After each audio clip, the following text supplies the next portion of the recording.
11월 15일 수요일 새벽 성서 읽기 시작하겠습니다. 입술 따로 마음 따로 이런 제목으로 마태복음 15장 말씀을 본문으로 함께 은혜 나누고자 합니다.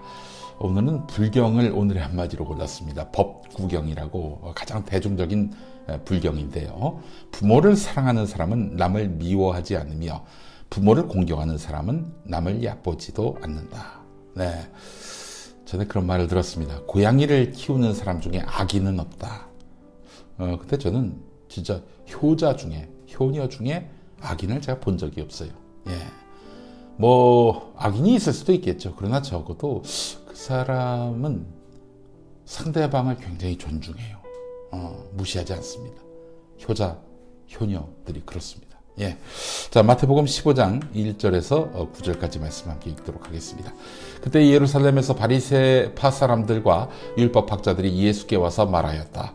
당신의 제자들은 어찌하여 장로들의 전통을 어기는 것입니까? 그들은 빵을 먹을 때에 손을 씻지 않습니다. 예수께서 그들에게 말씀하셨다. 그러면 너희는 어찌하여 너희의 전통 때문에 하나님의 계명을 어기느냐?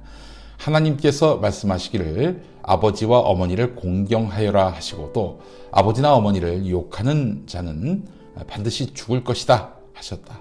그러나 너희는 말하기를 누구든지 아버지나 어머니에게 내게서 받으실 것이 하나님께 드리는 예물이 되었습니다 하고 말만 하면 그 사람은 제 부모를 공경하지 않아도 된다고 한다. 이렇게 너희는 너희의 전통 때문에 하나님의 말씀을 피해한다. 위선자들이여, 이사야가 너희를 두고 적절히 예언하였다. 이 백성이 입술로는 나를 공경해도 마음은 나에게서 멀리 떠나 있다. 그들은 사람의 훈계를 교리로 가르치며 나를 헛되이 예배한다. 네, 오늘도 바리새인들과 율법학자들이 문매를 맞는군요. 예, 이들은 도대체 무엇이 문제일까? 내면이야 어떻든 외면만, 겉만 거룩하면 된다고 믿는 사람들입니다. 그들은 예수님의 제자들이 손을 씻지 않았고 떡을 먹는 것을 보고 문제 삼고는 예수님을 비방합니다. 자, 그러자 예수님이 뭐라고 하십니까? 외형보다는 내면의 정결이 더 중요하다. 그들에게 이렇게 말씀하십니다. 이 백성이 입술로는 나를 공경해도 마음은 나에게서 멀리 떠나 있다 라고 하셨잖아요. 자, 오늘 부모 공경에 대한 이야기가 나오는데 이건 어떤 연유일까요? 말씀과 삶을 보도록 하겠습니다.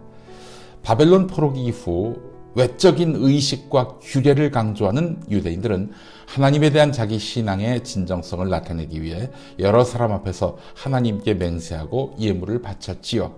이것이 풍습이 되어 후대에 전해져 온 것입니다. 사실 하나님께 한 번 바친 예물은 하나님의 것이기 때문에 이 예물은 종교적인 목적 외에 다른 목적으로 사용할 수 없었습니다. 매우 신앙적인 동기에서 비롯된 종교적 풍습이었지만 장로들은 이 풍습을 종교적 규례를 강화해서 그 세부 규정을 많이 정했습니다. 가령 자식이 부모에게 드려서 봉양해야 할 것을 여호와께 드렸다 이렇게 말하기만 하면 부모 봉양의 의무를 지키지 않아도 된다라고 가르쳤습니다. 그래서 이 규례는 부모 봉양을 꺼리는 사람들에게 부모 봉양을 회피할 정당한 기회를 주는 것 같이 되어버렸습니다. 와, 세상에 하나님의 율법이 부모 봉양을 안 해도 되는 그런 후레자식이나 할 수 있는 일들을 정당화시켰군요. 예. 하나님을 경외하는 것은 사실 부모를 공경하는 것으로 이어져야 마땅합니다. 옳습니다. 말씀의 뜻을 왜곡하여 말씀을 저버린 것이다. 이런 얘기죠. 그렇습니다. 하나님의 법을 지킨다면서 사람을 괴롭히는 일들이 많지요. 그렇잖아요. 율법의 이름으로 얼마나 많은 사람들을 정죄하고 또 그렇게 곤혹스럽게 만들었습니까? 이것은 하나님의 뜻이 아닙니다. 그냥 율법일 뿐이에요. 율법도 하나님의 율법이 아니라 사람의 율법인 것이지요. 하나님은 인간이 행복하게 또 평화롭게 살면서 당신의 선하고 바른 뜻을 실천하면서 살기를 바라시지 당신 이름으로 계급을 짓고 또 속박하고 고통을 주는 거 이거 절대 바라시는 분이 아닙니다. 여러분은 바리새인의 삶을 사시겠습니까? 아니면 진정 하나님의 선의를 마음에 새기고 또 실천하면서 사시겠습니까? 사람 괴롭히는 기독교는 없습니다. 함께 기도하시죠. 내 부모를 공경하라 하신 주님. 하나님 사랑과 이웃 사랑이 별개가 아니듯 하나님을 경외하는 것이 부모 공경과 다르지 않음을 깨닫습니다. 우리 말씀의 뜻을 왜곡하지 않고 진심으로 하나님의 뜻을 따르게 하옵소서. 예수 그리스도의 이름으로 기도합니다. 아멘. 자, 오늘 찬양은요, 박종호의 신자 되기 원합니다. 참 품격 높은 아카펠라 찬양인데요. 함께 하시기 바라겠습니다. 한국기독교장로회 총회교육국이 만드는 말씀과 삶, 여러분의 많은 구독과 구매 바랍니다.